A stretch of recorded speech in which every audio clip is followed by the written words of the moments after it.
Hello students.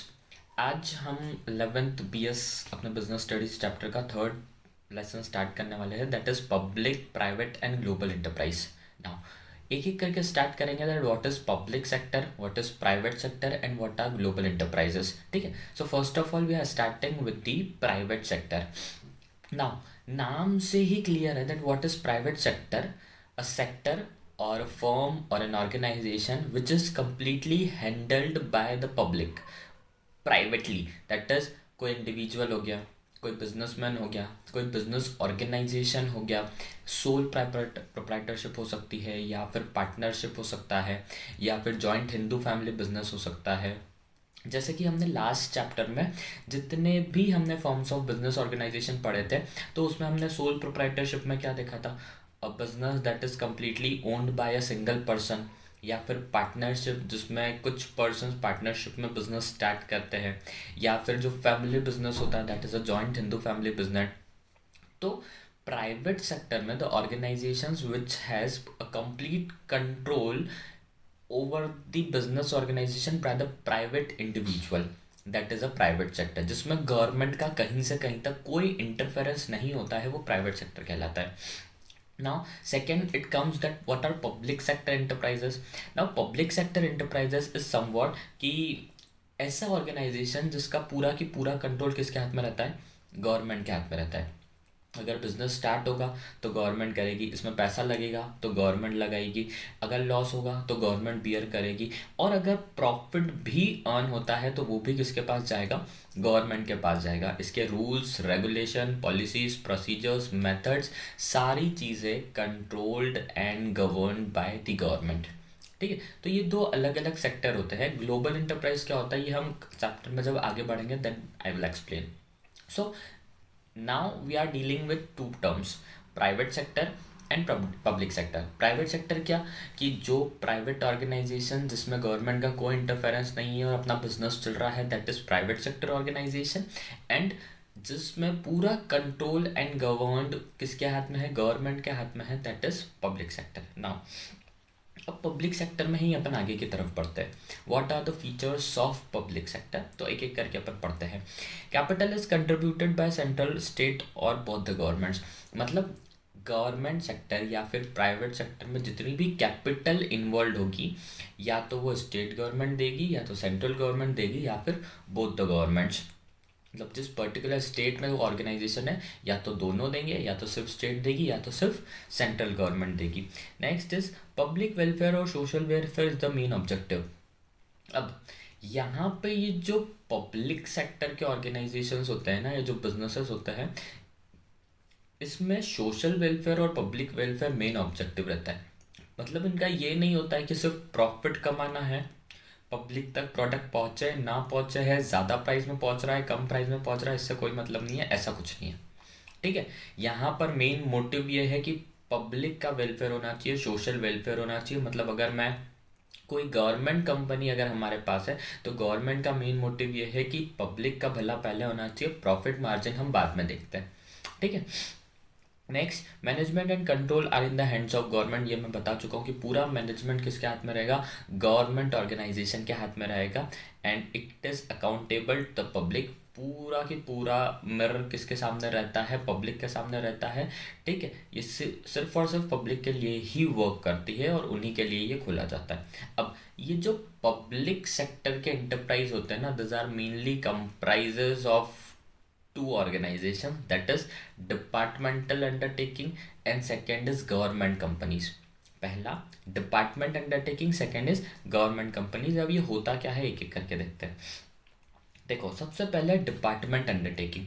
अब department undertaking की definition सुनो। These are established as the departments of the ministry and are financed, managed and controlled by either central government or state government। ठीक है, departmental undertakings में क्या होता है कि गवर्नमेंट के अलग अलग डिपार्टमेंट्स होते हैं मिनिस्ट्री के, तो हर डिपार्टमेंट को कुछ ऑर्गेनाइजेशंस दिए जाते हैं कि you have to take care of this particular departments.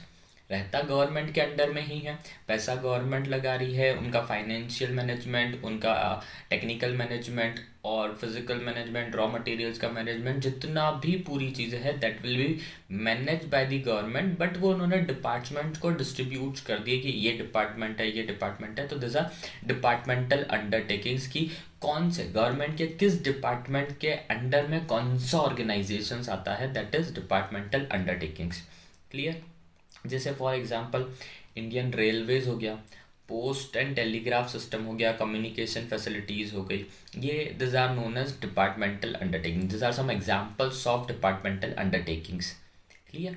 Now first is, इसके कुछ फीचर्स होते हैं, वो फीचर्स देखते हैं हम। पहला, नो सेपरेट एंटिटी, मतलब कि ये गवर्नमेंट के साथ में ही पूरा ऑर्गेनाइजेशन मिलकर काम करता है, कोई इंडिविजुअल सेपरेट लीगल एंटिटी नहीं है। This is working as a whole government procedure. Second, finance. अब फाइनेंस का हमने क्या बोला कि it is finance by annual budget allocation of the government and all its earnings go to the government treasury. हमको पता है कि साल भर में हर 5 साल में गवर्नमेंट एक बजट डिसाइड करती है, हर ईयर गवर्नमेंट एक बजट डिसाइड करती है that for this year they have to spend this amount of money, this much amount of money in this particular sector, कि एजुकेशन सेक्टर में कितना जाएगा, इंडस्ट्री सेक्टर में कितना जाएगा, हेल्थ सेक्टर में कितना गवर्नमेंट इन्वेस्ट करने वाली है, वो बजट में डिसाइड होता है। तो ये जो बिजनेस ऑर्गेनाइजेशन रहते हैं, इनका भी जो पैसा है, इनका भी जो बजट है, वो साल भर के एनुअल बजट में ही डिसाइड होता है। ये पैसा कौन लगाता है? गवर्नमेंट लगाती है। और इस पर्टिकुलर ऑर्गेनाइजेशन से जो भी अर्निंग्स होने वाली है that will also go to the government treasury, मतलब गवर्नमेंट के पास जो पैसा है, गवर्नमेंट का जो खजाना है, उसी में ये पैसा जाने वाला है। Clear? So this was the second point, that is finance. Now third is staffing. अब भैया स्टाफिंग का मतलब ये कि यहाँ पर काम करने वाले जो एम्प्लॉयज़ है that are known as government employees, ठीक है, जिसको हम बोलते हैं सरकारी नौकरी वाले, ठीक है। तो यहाँ के जो एम्प्लॉयज़ है उनको गवर्नमेंट एम्प्लॉयज़ बोला जाता है, और इनका जब रिक्रूटमेंट होता है, इनकी जब स्टाफिंग होती है, this are as per the rules of government procedure. Government employees के लिए जो रिक्रूटिंग और स्टाफिंग की जो प्रोसीजर लिखी हुई है, जो फॉलो होती है, उन्हीं के थ्रू डिपार्टमेंटल अंडरटेकिंग्स वाले एम्प्लॉयज़ को भी वर्क पर रखा जाता है। मतलब देखो, गवर्नमेंट पब्लिक सेक्टर हम पढ़ रहे हैं ना, पब्लिक सेक्टर के अंडर में ही तो डिपार्टमेंटल अंडरटेकिंग्स आता है। तो जो गवर्नमेंट के लिए रूल्स फॉलो होते हैं for recruiting and staffing, same are for the departmental undertakings also. ठीक है ना? अब हम देखेंगे कि देखो, अगर कोई ऑर्गेनाइजेशन है तो इसके कुछ मेरिट्स होते हैं, इसके कुछ डीमेरिट्स होते हैं। तो now we are going to see the merits and demerits of departmental undertakings. ठीक है, सबसे पहले बात करते हैं मेरिट्स की। It is more effective in achieving the objective let down by government as it is under the direct control of government. ठीक है, हमने बोला कि भैया डायरेक्ट कंट्रोल में है गवर्नमेंट के। अब गवर्नमेंट के कंट्रोल में है मतलब पावर्स ज़्यादा है, they know how to achieve their agendas, they know how to achieve their objectives. ठीक है, तो गवर्नमेंट के हाथ में चीज़ें हैं, तो यहाँ पर ऑब्जेक्टिव्स को अचीव करना ज़्यादा ईजी हो जाता है as compare to the private sector. ठीक है, second one is it is a good source of government income as its revenue goes to government treasury.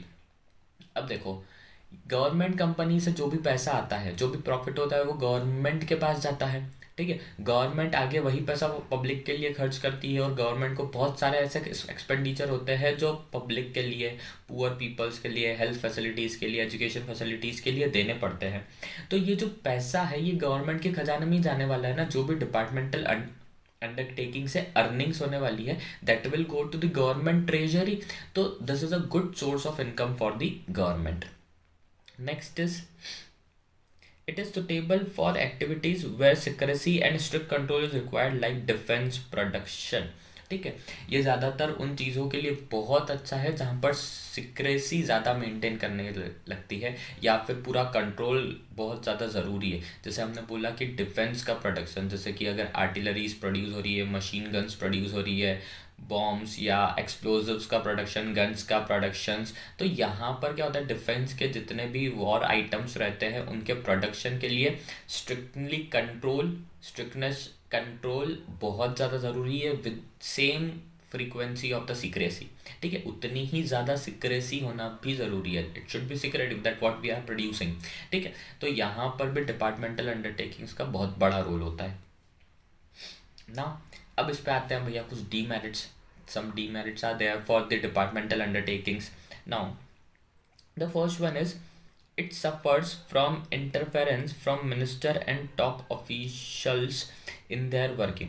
अब देखो भाई, गवर्नमेंट कंपनी है, ठीक है, प्राइवेट सेक्टर है। अब प्राइवेट सेक्टर ये ऐसा है कि जो इंटरफेरेंस रहता है कि कुछ ऑफिसर्स, कुछ मिनिस्टर के कमांड्स कुछ अलग रहते हैं, कुछ मिनिस्टर्स के कमांड अलग रहते हैं, कभी कुछ मिनिस्टर्स और ऑफिसर्स के बीच में कुछ इंटरफेरेंस हो जाता है, तो इसके कारण कभी कभी कुछ प्रॉब्लम्स जनरेट हो जाती है। तो this is first type of demerits for the departmental undertakings. Second, it lacks flexibility which is essential for smooth operation of business।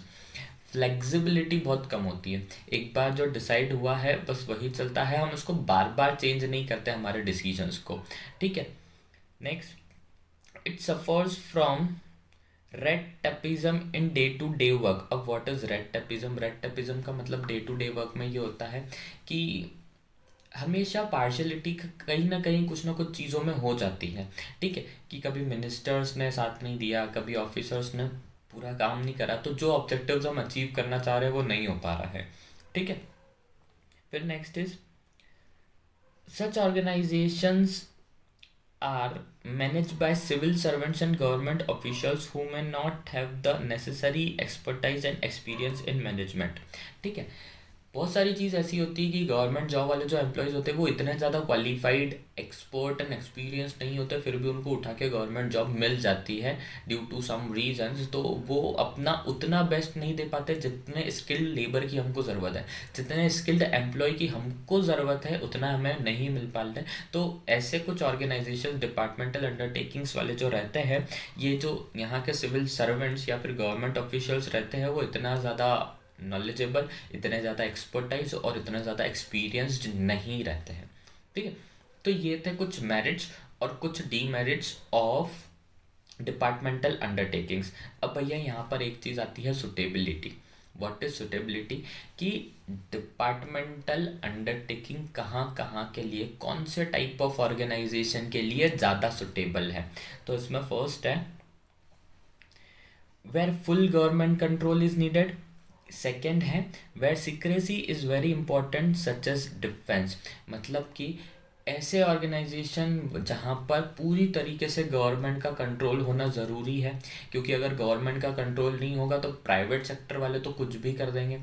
हो सकता है वो डिफेंस हो सकता है वो पुअर पीपल के लिए, और पुअर पीपल के लिए भी ऐसा है कि सारी चीज़ें गवर्नमेंट को मैनेज करनी पड़ती है कि उनके लिए किस रेट में सामान मिलना चाहिए, किस रेट में उनको एजुकेशन मिलना चाहिए, किस रेट में उनको वर्क मिलना चाहिए, उनके रहने की व्यवस्था, उनके खाने की व्यवस्था, हर चीज़ गवर्नमेंट को मैनेज करनी पड़ती है। तो full control over the government. Second is जहाँ पर सीक्रेट इंफॉर्मेशन बहुत ज़्यादा ज़रूरी है, इंफॉर्मेशन की सीक्रेसी बहुत ज़्यादा ज़रूरी है। जैसे अभी हमने बात करी डिफेंस की, हम हर जगह लीक नहीं कर सकते कि डिफेंस में क्या चल रहा है और क्या नहीं चल रहा है। So this is departmental undertakings. Clear है? तो अभी हमने प्राइवेट सेक्टर देखा, प्राइवेट सेक्टर के बाद पब्लिक सेक्टर देखा, पब्लिक सेक्टर को डिटेल्स में पढ़ रहे, उसके फीचर्स देखे, उसके मेरिट्स देखे, उसके डीमेरिट्स देखे। ठीक है, प्राइवेट सेक्टर में पहले हमने डिपार्टमेंटल अंडरटेकिंग्स देखा, डिपार्टमेंटल अंडरटेकिंग्स के फीचर्स देखे, फिर मेरिट्स देखे, डीमेरिट्स देखे, फिर उसकी सुटेबिलिटी देखी। ठीक है, now we are jumping towards the next. The next is government company. Departmental undertaking खत्म हो गया, अब आएगा गवर्नमेंट कंपनी। अब व्हाट इज गवर्नमेंट कंपनी, पहले डेफिनेशन पढ़ते हैं फिर उसको आगे समझते हैं। A government company is a company in which not less than 51% of the paid up share capital is held by the central government or state government or jointly by both।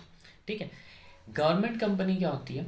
जहाँ पर public sector और private sector मिल के काम कर रहा है, but जो capital हम इन्वॉल्व कर रहे हैं, जो शेयर्स और स्टेक्स ऑर्गेनाइजेशन रहेंगे, उसमें मोर देन हाफ कंट्रीब्यूशन किसका रहेगा? गवर्नमेंट का रहेगा। मतलब अगर जो भी पैसा इन्वॉल्व होता है उसमें मोर देन 51% या फिर 51% पैसा किसका रहेगा? गवर्नमेंट का रहेगा। बाकी चीज़ें अलग अलग प्राइवेट ऑर्गेनाइजेशन हैंडल कर सकता है। ठीक है, इसके कुछ एग्जांपल्स यहाँ पे देख के रखे हैं, जैसे Hindustan insecticides, state trading corporation of India, Hindustan cables limited. This are government company जिसके रूल्स एंड रेगुलेशन मेंटेन्ड होते हैं गवर्नमेंट के अकॉर्डिंग, लेकिन चलाता है कोई प्राइवेट ऑर्गेनाइजेशन। ठीक है, इसके कुछ फीचर्स है।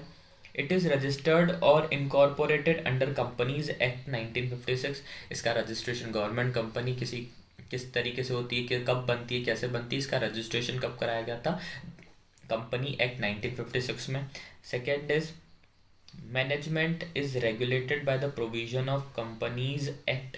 ठीक है, मतलब कंपनीज को चलाने के लिए जितने भी एक्ट चलते हैं, जो भी रूल्स एंड रेगुलेशन है, प्रोसीजर्स है, मेथड्स है, पॉलिसीज है, उसी के थ्रू सारा मैनेजमेंट चलता है। ऐसा नहीं कि गवर्नमेंट अपने ही मन से कुछ रूल्स एंड रेगुलेशन चला रहा है। जो सारी कंपनीज के लिए एक्ट बनाया गया है वो इसके लिए भी काम करेगा।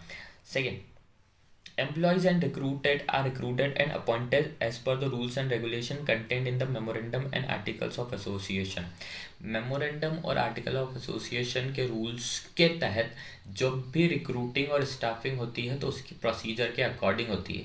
यहाँ पे गवर्नमेंट रूल्स के अकॉर्डिंग रिक्रूटिंग और स्टाफिंग नहीं होती है। यहाँ पे इंडिविजुअल प्राइवेट ऑर्गेनाइजेशन में जो मेमोरेंडम या फिर एसोसिएशन, आर्टिकल ऑफ एसोसिएशन के रूल्स के अकॉर्डिंग यहाँ पे रिक्रूटमेंट और स्टाफिंग किया जाता है। ठीक है, the government company obtains it's funds from government share holdings and other private share holding. जैसा मैंने अभी बताया कि इनके पास जो भी फंड्स आता है वो मोर देन हाफ गवर्नमेंट के थ्रू आता है, और बाकी का सब सारे जो अलग अलग प्राइवेट ऑर्गेनाइजेशंस हैं उनके थ्रू आता है। ठीक है, next, it can also raise funds from capital market. ठीक है, अलग फाइनेंशियल इंस्टीट्यूट से या फिर बाहर भी किसी मार्केट से ये लोग पैसा उठा सकते हैं। तो ये कुछ फीचर्स है। नेक्स्ट, अब हमारे पास है मैरिट्स। अब मैरिट्स का मतलब क्या है? It can be easily formed as per the provision of companies act, only an executive decision of government is required. ठीक है, यहाँ पर ऐसा है कि बहुत इजीली फॉर्म हो सकती है गवर्नमेंट कंपनी, बट एक डिसीजन, एक एग्रीमेंट, एक परमिशन काइंड ऑफ जो गवर्नमेंट लेटर होता है वो ज़रूरी होता है। उसके बाद में हम लोग इजीली इसको, एक परमिशन के बाद हम इजीली गवर्नमेंट कंपनी फॉर्म कर सकते हैं। Second, it enjoys autonomy in management decisions and flexibility in day to day work। अब देखो, ऑटोनॉमस का मतलब क्या होता है कि दोनों तरफ से कंट्रोल है, प्राइवेट के तरफ से भी कंट्रोल है और गवर्नमेंट के तरफ से भी कंट्रोल है। और यहाँ पे साथ में प्राइवेट के इंक्लूजन होने के साथ में, प्राइवेट सेक्टर का इन्वॉल्वमेंट होने के साथ में फ्लेक्सिबिलिटी भी है। ठीक है, हमने देखा था डिपार्टमेंटल अंडरटेकिंग्स पूरा गवर्नमेंट के हाथ में रहता है तो उसमें फ्लेक्सिबिलिटी नहीं रहती। यहाँ पे प्राइवेट सेक्टर का भी इन्वॉल्वमेंट है तो इसमें कहीं ना कहीं डे टू डे वर्किंग में फ्लेक्सिबिलिटी आ सकती है कि हम लोग अपने अकॉर्डिंग कुछ वर्क कर सकते हैं। अगर टाइम के अकॉर्डिंग, सिचुएशन के अकॉर्डिंग, कंडीशंस के अकॉर्डिंग हमको उसमें चेंज करना है तो हम चेंज कर सकते हैं। Next, this are able to control the market and curb unhealthy business practices. Market को कंट्रोल कर सकते हैं और मार्केट में जाके पता करते हैं कि क्या अनहेल्दी प्रैक्टिसेस चल रही है जो पब्लिक के लिए ठीक नहीं है, हम उसमें इम्प्रूवमेंट कर सकते हैं या फिर उसको चेंज कर सकते हैं। ठीक है ना। अब भैया अगर मैरिट्स है तो कुछ लिमिटेशंस भी होंगे, कुछ डीमेरिट्स भी होंगे। तो next we are studying about the demerits of the government company. Now first, it suffers interference from government officers, ministers and politician. Same है कि भैया अगर भले ही प्राइवेट सेक्टर का भी इन्वॉल्वमेंट हो, लेकिन कहीं ना कहीं मिनिस्टर्स, ऑफिसर्स, पॉलिटिशियन का कहीं ना कहीं कुछ तरीके से इन्वॉल्वमेंट हो जाता है, इंटरफेरेंस हो जाता है, जो कभी कभी कुछ प्रॉब्लम्स क्रिएट करता है। Second, it evades constitutional responsibility which a company financed by the government should have, as it is not directly answerable to parliament। ठीक है, अब यहाँ पे कुछ रिस्पॉन्सिबिलिटीज, रूल्स, रेगुलेशन जो रहते हैं, जो फाइनेंशियल सपोर्ट रहता है वो गवर्नमेंट की तरफ से रहता है, तो हमको उनके भी कुछ प्रोसीजर्स को फॉलो करना पड़ता है। उनको भी टाइम टू टाइम रिपोर्ट देनी पड़ती है कि हमने इस पर्टिकुलर मंथ में ये पॉलिसी अप्लाई करी है या फिर कुछ हमने डिसीजंस ली है या आगे हम इस तरीके से प्रोसीड करने वाले हैं, हमको day to day, weekly to weekly, monthly और क्वार्टरली हमको रिपोर्ट सबमिट करनी पड़ती है। डायरेक्टली अगर कोई क्वेश्चन आता है तो we are not answerable to parliament की, तो डायरेक्टली पार्लियामेंट में जाके हम लोग बात कर रहे हैं, बट एक रिपोर्ट देना, उनके साथ में टच में रहना बहुत ज़रूरी है। सारा काम हम लोग मन से नहीं कर सकते बिकॉज फंडिंग जो है मोर देन 50% कहाँ से आ रही है, गवर्नमेंट से आ रही है। हमें रूल्स एंड रेगुलेशन किसके फॉलो कर रहे हैं, गवर्नमेंट के फॉलो कर रहे हैं।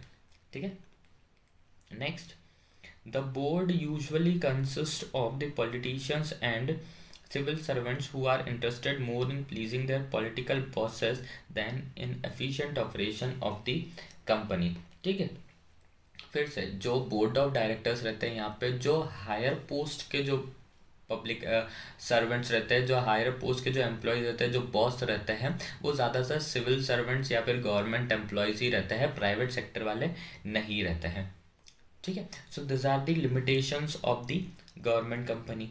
ठीक है, नाउ एक टॉपिक है changing role of public sector. ठीक है, तो इसमें देखते हैं अपन, the public sector in India was created to achieve two types of objective. पहला, to speed up the economic growth of the country, and second, to achieve a more equitable distribution of income and wealth among people. ठीक है, public sector का involvement क्यों ज़रूरी है, तो India में public sector का इन्वॉल्वमेंट दो चीज़ों के लिए ज़रूरी है। पहला, कंट्री की इकोनॉमिक ग्रोथ हो। कैसे, अब कंट्री की इकोनॉमिक ग्रोथ का मतलब कि जो भी पैसा आ रहा है, जो भी अर्निंग्स आ रही है, वो किसके पास जा रही है, गवर्नमेंट के पास जा रही है। अब अगर ये अर्निंग्स गवर्नमेंट के पास जा रही है तो गवर्नमेंट इकोनॉमी बढ़ेगी ना, कंट्री की इकोनॉमी बढ़ेगी। और सेकंड चीज़ हमको बोली है to achieve more equitable distribution of income, मतलब जो गरीब लोग हैं उनको भी नौकरी मिलेगी, उनके पास भी पैसा जाएगा, तो ये जो इम्बैलेंस होता है रिच और पुअर के बीच का, वो कहीं ना कहीं थोड़ा क्या हो जाएगा, कम हो जाएगा। तो यहाँ पर ये जो डिस्ट्रीब्यूशन ऑफ इनकम है, ये कहीं ना कहीं कुछ लेवल तक इक्विटी पे मेंटेन करेगा। ठीक है, तो यहाँ पर अपना changing role of public sector complete होता है। अब ये changing role of public sector में और आगे इसमें कुछ चीज़ें और आती हैं, वो ज़्यादा हमारे कोर्स में नहीं है, तो नेक्स्ट अब अपन अगले वीडियो में नेक्स्ट टॉपिक पर स्विच करेंगे। ठीक है, ये पब्लिक सेक्टर यहाँ पर कंप्लीट हो जाता है अपना। ठीक है, फिर और आगे प्राइवेट सेक्टर या मल्टीनेशनल कंपनीज या ग्लोबल सेक्टर, इस पर हम आगे स्विच करेंगे। ठीक है, till then take care, bye bye.